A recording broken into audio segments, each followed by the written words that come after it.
So this is the emergency is here from the Ezra Klein show. Somebody said in the comments of this video, when Ezra Klein starts panicking, you know we're cooked. And I'm feeling that. I'm feeling that. Oh, I skipped all the way to the middle. The emergency is here. The crisis is now. It's not 6 months away. It's not another Supreme Court ruling from happening. Sorry, it is Ezra. Happening now. Maybe not to you, not yet, but to others, to real people whose names we know, all of us. Whose stories we know. The President of the United States is disappearing people to an El Salvadoran prison for terrorists. Hey, don't make me laugh during this. A prison known by its initials, CCOT. A prison built for disappearance. A prison where there is no education or remediation or recreation, because it is a prison that does not intend to release its inhabitants back out into the world. Dude, I don't know if he's about to talk about this, but I heard that they don't even allow them to talk. Like, I heard that they have to sit there. There's no pillows, no blankets. It's like metal fucking beds. Now, look, you're not going to catch me making excuses for fucking gnarly ass, like, people that have raped women or hurt children or, punched old people in the face on the street. Like, you're never going to catch me making excuses for any of that shit, right? Like, you guys know that I've said it before.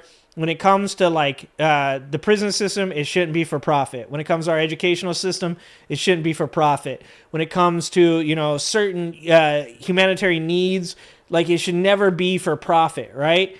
Like, I'm 100% against the way that we run our prison system, but I also, at the same time, understand that there are people within our society and other societies that can't exist for any number of reasons in our society and still be able to, like, live a normal life. Like, they're just not capable. And I've also said that before, that, like, one of the ways that we help to keep these things from happening is by injecting money into impoverished communities, because a rising tide lifts all boats. But this seems fucking insane. Like, you have to sit on a metal bed with like 30 other crazy ass looking dudes. You're not allowed to talk. You get no blanket. You get no fucking free time. You get no pillow. Like, it's like, if these dudes bust out of that prison, we are all in big trouble.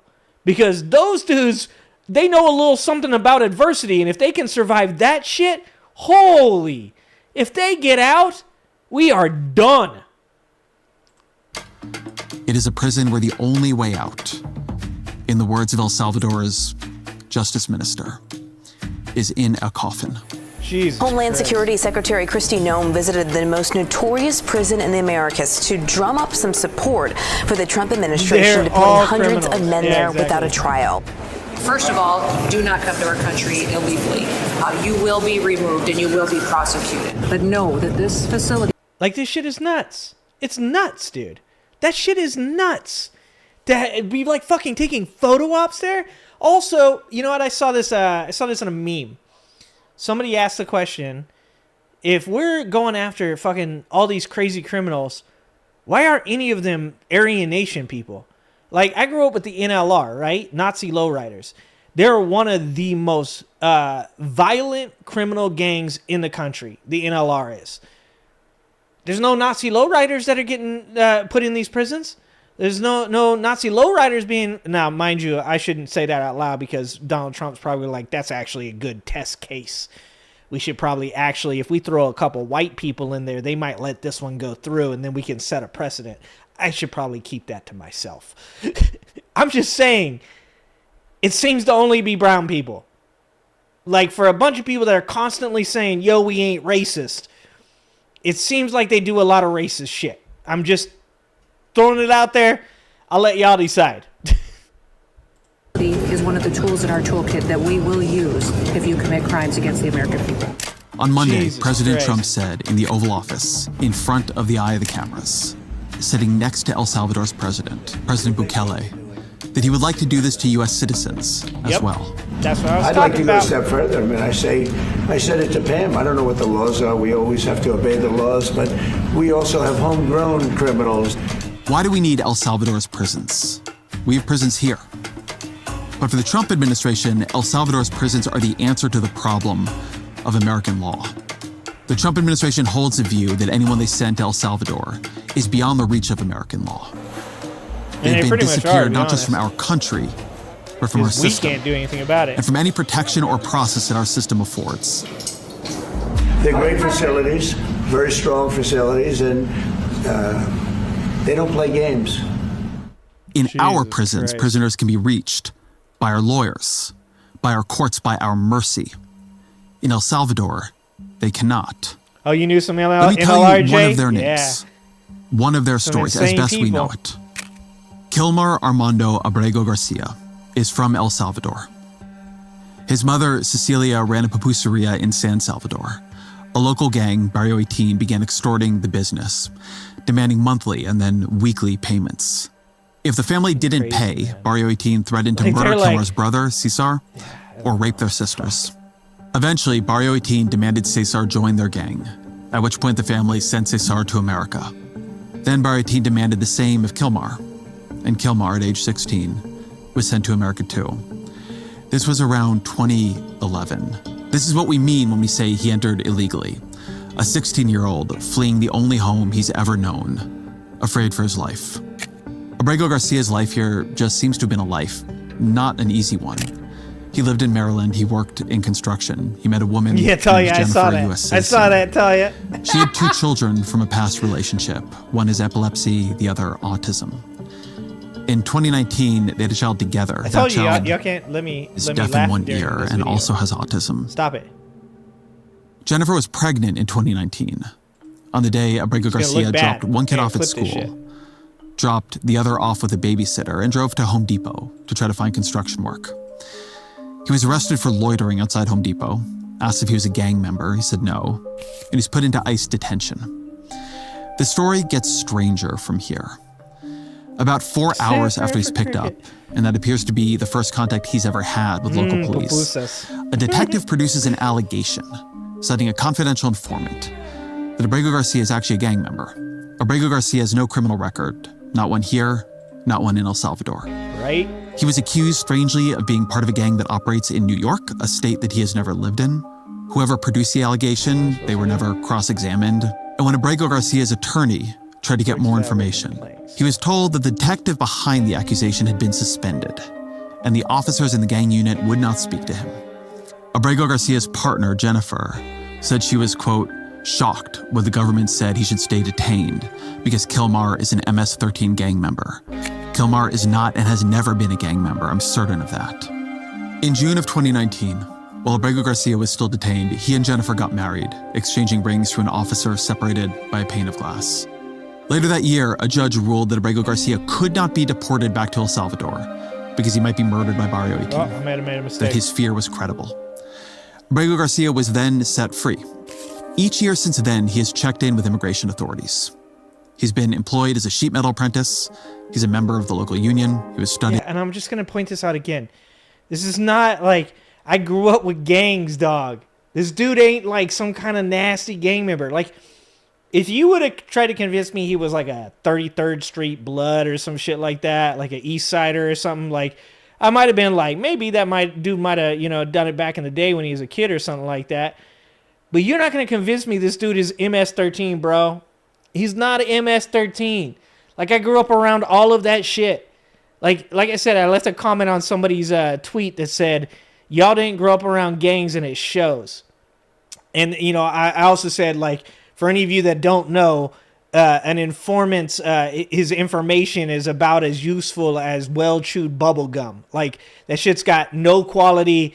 It's worthless, right? Like, very rarely are informants actually something that, like, you can go off of to, like, prosecute somebody. And they didn't prosecute the dude. They didn't prosecute him for anything. They didn't find him guilty of being MS-13. That's not how shit works. What they decided was that there was a potential that he might have been MS-13 because of this informant, because of this detective, and therefore they denied him bond.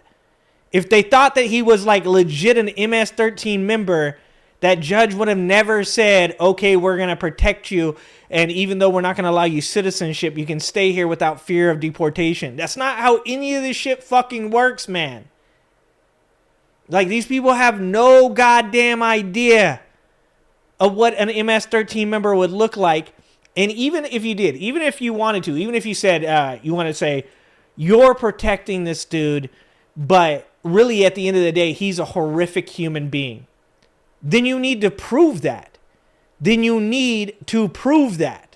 If he is as despicable of a human being as you say he is, if he's this nasty, gnarly gang member like you claim he is, then prove it. Then take that shit to court and show that he is. It shouldn't be that fucking hard. If he's that bad, if you've got all this evidence, I don't give a shit. If you bring this dude back, you put him on trial, you show that he was a human trafficking MS-13 member that beats his wife, that was a thug, a terrible person, I will 100% get on this show and go, all right, legit. You know what? The America's a safer place he's not here. Now that he's had due process. But first, he needs to have that due process. Because if you aren't willing to give him that due process in the first place, then I'm going to say you're full of shit.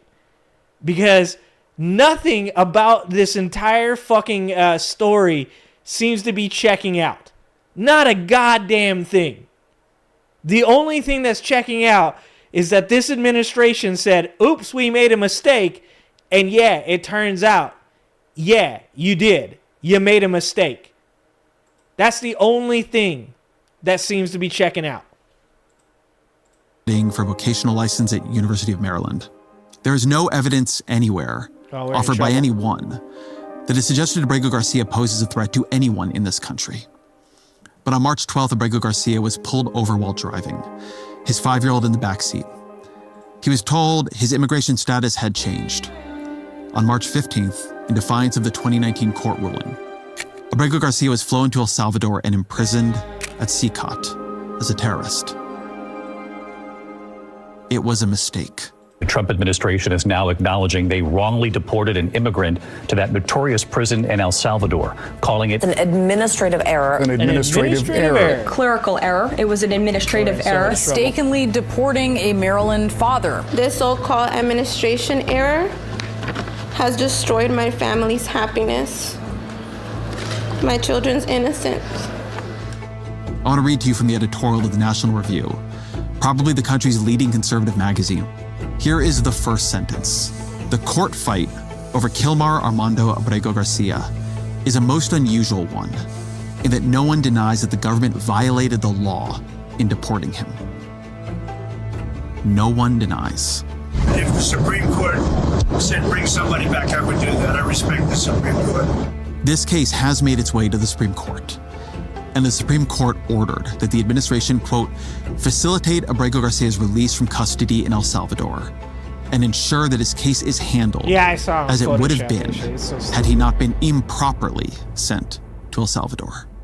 You know the dumbest thing about that Photoshop with the MS-13 thing too is that, like, you'll say like, oh, okay, well, obviously it's Photoshopped. Everybody's going to know that, right? Like, you're like, of course, everybody's going to see that and know, like, oh, no shit. Like, of course, like that dude, oh, my people are dying. But you can't say that with these people. You can't. Like, there's going to be some old-ass white man that's like, he had MS-13 tattooed on his knuckles, and you're going to be like, no, what you saw was Donald Trump trying to say, like, oh, he had MS-13 on his knuckles, but in reality, they were trying to, like, fucking do some, like, straight-up puzzle-solving shit of, like the M is for marijuana, and the smiley face means S, and the cross means 1, and the skull means 3, which doesn't make any goddamn sense in the first place.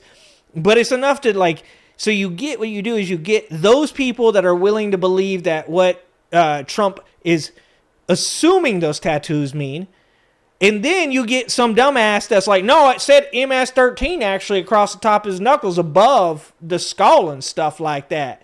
Because that's how these people are. There are enough people that will just straight up believe that shit. They'll just straight up be like, no, it says MS-13. So even for like people like me, that would be like, well, no, they didn't say that it said MS-13. They clearly photoshopped that shit.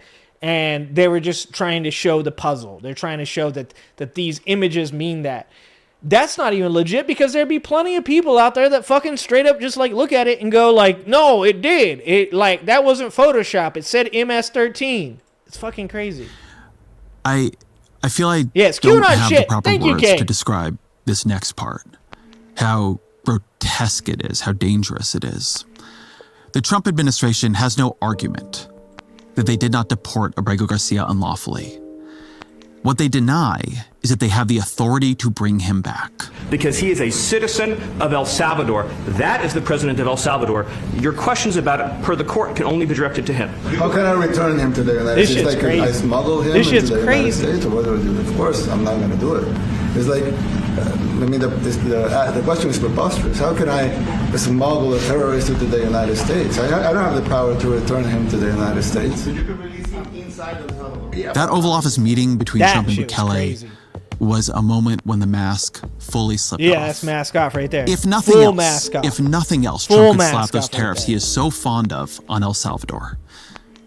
But we are not angry. They're eating at the Bukele cats. here. Exactly, Max. Exactly. We, the government of America, are paying Bukele to imprison Abrego Garcia and others. Bukele is not doing this against Donald Trump's wishes. He is Donald Trump's subcontractor. Yep. I thought Jon Stewart pinpointed part of its horror well. Careful with the Daily Show clip. She can get enjoying this. Each of them 100%. declaring that there was nothing they could do for Abrego Garcia. They are enjoying it. There's no way to allow him his smiles day on their in face. court. No way to allow the American legal system to do its job and assess whether he is a danger. No way to follow the clear order of the Supreme Court. And from their perspective, maybe they're right. Because here's a scary thing that I think sits, at least partially, beneath their calculus. Politically, they cannot let Abrego Garcia out, nor any of the other people they sent to CCOT without due process. Because what if he was released? What if he returned to the United States? Yep. What if he could tell his own story? I said it. He'll never come back. What if, as seems quite likely, he's been brutalized and tortured or do you think he's going to stiff him? Henchmen. Well, he can't be allowed to tell the American people that. To the Trump administration, Abrego Garcia is not a mistake. He's a liability, and he's a test. A test of their power to do this to anyone. Yep. A test of whether the loophole they believe they have found. A test case. Yep. A loophole where if they can just get you on a plane, then they can hustle you beyond our laws and leave you in the grips of the kind of gulags they wish that they had here. Remember, we said it was going to happen. Potentially U.S. citizens fully naturalized immigrants. They're not ashamed of this. They're not denying their desire to do it to more people. Yeah, that includes them. What, do you think there's a special category of person? They're as bad as anybody that comes in. We have bad ones too. And I'm all for it. Because we can do things with the president for less money and have great security. We are not even 100 days into this administration, and we are already faced with this level of horror.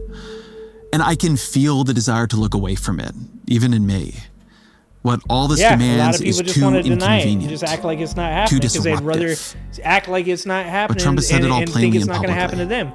He intends to send those he hates to foreign prisons beyond the reach of U.S. law. He does not care. He will not even seek to discover if those he is sending into these foreign hells are guilty of what he claims, because this is not about their guilt. It is about his power. This is how dictatorships work. Trump has always been clear about who he is and the kind of power he wants. And now he's using that power. And everyone around him is defending his right to wield that power. Yep. The foreign policy of the United States is conducted by the President of the United States. And what he just said, too, is like, people need to take note of that. Trump has always said who he is. Always.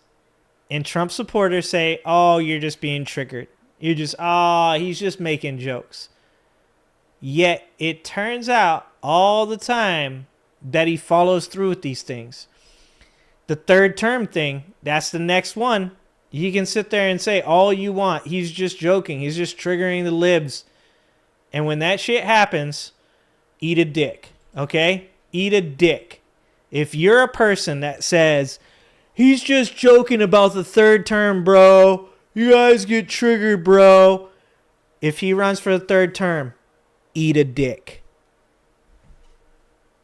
This is where I get, like, this is where I start getting mad. This is where I do start to, like, draw lines, right? Is people that support Trump will non-fucking stop making excuse for every single thing he does. Everything. Everything he does. Big or small. The man's never taken a nail in their eyes. Never seen a loss. Like, at one point or another, people's patience is going to break with you. And that's why, you know, you have so many of these MAGA supporters that have lost friends, lost family, can't keep a job because nobody wants to be around them. And they think, as we said when we were watching the Andrew Callahan videos, they think, you know, it's their victimhood. It's not them that's creating this. It's the liberals. It's not them that made this bad decision. They made the right decision. And now you're casting disparagement upon this person that they love, that they iconicize, that they think is the most important person that's ever walked this earth. More important than Jesus. More important than George Washington. He's the most important thing that has ever happened to this country, if not this entire world. And then they wonder why everybody around them look at them and go, you're fucking crazy. You're in a cult.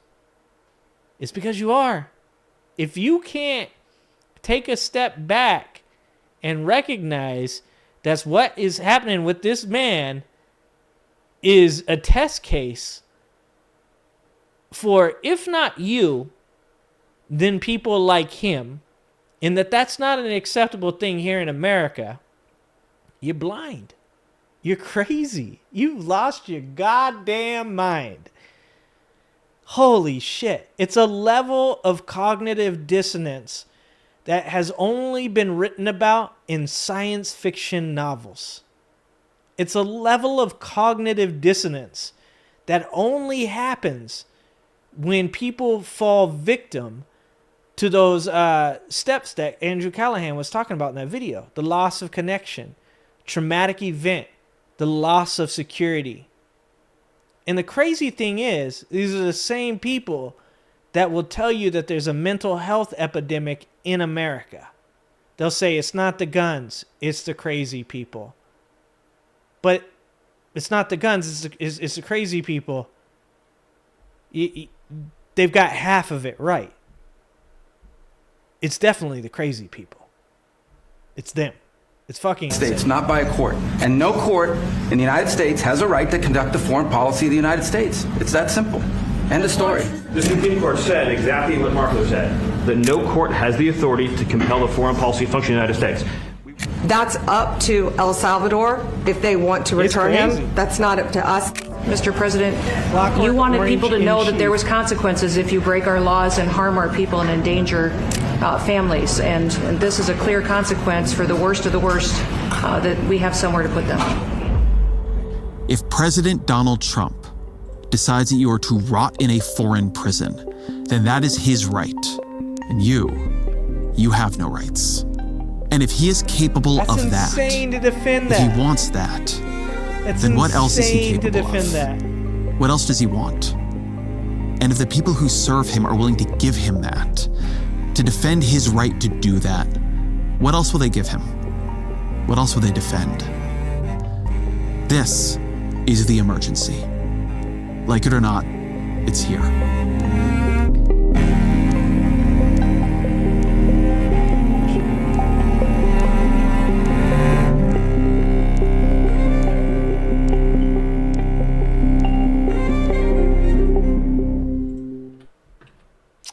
All right. Try to keep this shit about as light as you can, but obviously it's also pretty goddamn serious. So that shouldn't be lost in all of this, that this is like a serious fucking problem.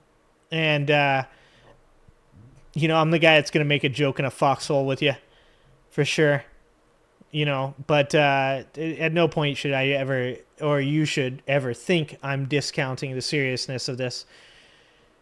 It's, we're at a point where if people, and I'm not talking about lefties, I'm not talking about liberals, I'm not talking about independents that didn't vote for Trump or conservatives that didn't vote for Trump. There's conservatives out there that know how bad Donald Trump is. There's conservatives that chose not to vote for Donald Trump. But for the people out there that haven't woken up to what exactly is going on in America today, if you don't wake up soon, man, it's going to be too late. And, you know, you're going to be standing around smoking a cigarette outside the robot factory where you go to build Elon Musk's only friends, you know, and telling yourselves like, yeah, man, fucking Joe Biden ruined this economy. 20 years later, when Peter Thiel and Elon Musk and Curtis Yarvin and the rest of these fucking techno oligarchs have control over the entirety of every resource, that have ruined all the relationships that America has with every other country, because they'll go freely. They aren't part of the government. They'll go freely from country to country, doing whatever they want. Meanwhile, you're going to be the ones that take it. You're going to be the one that can't go to other countries. You're going to be the one that when you go to Canada, people hate you. You're going to be the one that goes to Europe and people hate you. If you think Russians are going to like you, I got news for you. They ain't going to like you either. You know, we are literally pushing people into the arms of China.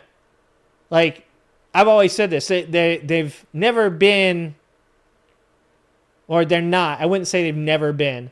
They're not the enemy. They're our competitor.